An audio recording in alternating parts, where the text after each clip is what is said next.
If you are over 70, you have likely gathered a lifetime of memories, treasures, and perhaps even a bit of clutter along the way. But what if releasing just a few unnecessary things could bring you more peace, more space, and more day-to-day freedom? Decluttering at this stage of life is not about throwing everything away. It is about making room for what truly matters. It is about creating a home that feels calm, safe, and simple to enjoy. Today, I want to gently guide you through 5 categories of belongings that many seniors cling to, even when they no longer have a purpose. We often keep them out of habit, sentiment, or guilt. Yet sometimes, holding on weighs us down far more than we realize. Letting go, on the other hand, can feel like taking a deep breath for the first time in years. This is not just about objects. It is about peace of mind. So, pour yourself a warm cup of tea, get comfortable, and let's talk about how to create a space that feels lighter,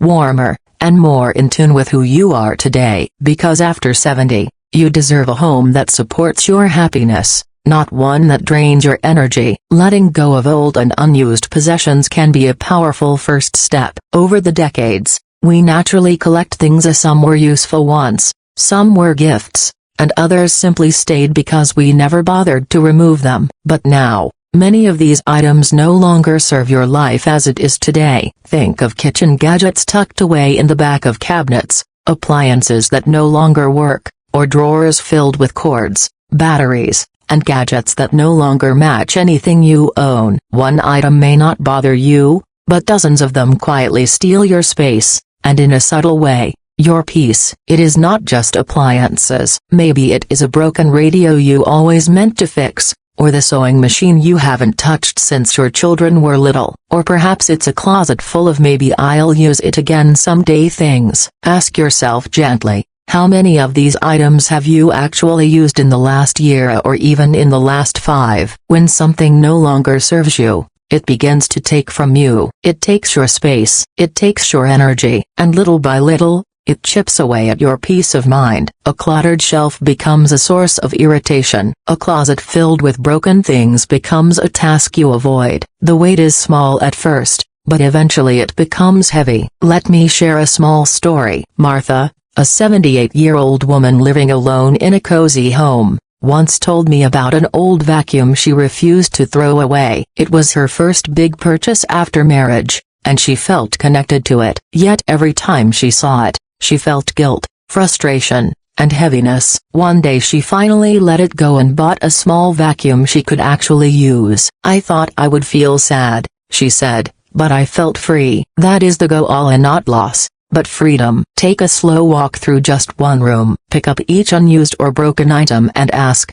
does this still serve me? Does it bring me peace, comfort, or purpose? If not, release it with love. You do not have to empty your whole house at once. One drawer, one shelf, one small corner is enough to begin. You are not erasing your past. You are honoring your present. Paper clutter is another quiet weight. Books, old magazines, cards, manuals, and stacks of papers can take over a home without making a sound. Many seniors hold on to books they will never reread, cookbooks they no longer use, or magazines they always meant to get to. We keep papers because they feel important, and books because they hold memories. But if they sit untouched for decades, they stop adding beauty and start adding pressure. Harold, at 82, had shelves packed with books he hadn't opened in 20 years. He feared that letting them go meant letting go of his memories. Instead, we chose only the 5 books he still truly treasured. The rest went to the library,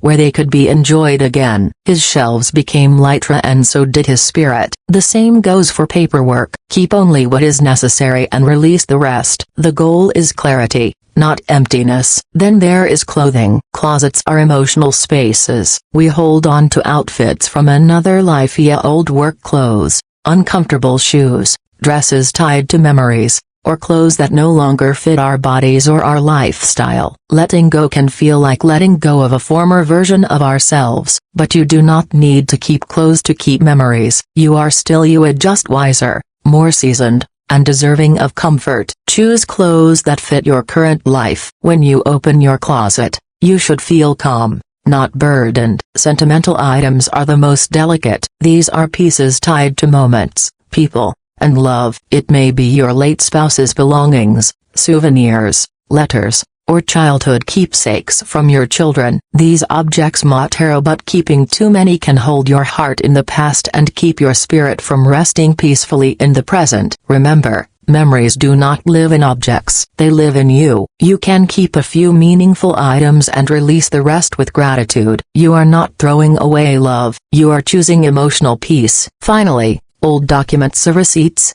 bills, statements, and outdated files can create an invisible mental burden. Paper stacks whisper, "You should sort this," and that whisper becomes stress. Keep only what is essential, organize it simply, and let the rest go. You are not discarding your history. You are clearing space for clarity and calm. You have reached the end, and I want to thank you for listening with an open heart. Letting go is not about losing the past, it is about choosing peace in the present. You do not need to rush. One small step at a time creates real change. You deserve a home that reflects who you are now, wise, peaceful, and free. Keep what brings comfort. Release what weighs you down. The best parts of your story are not in the belongings you keep, but in the life you continue to live.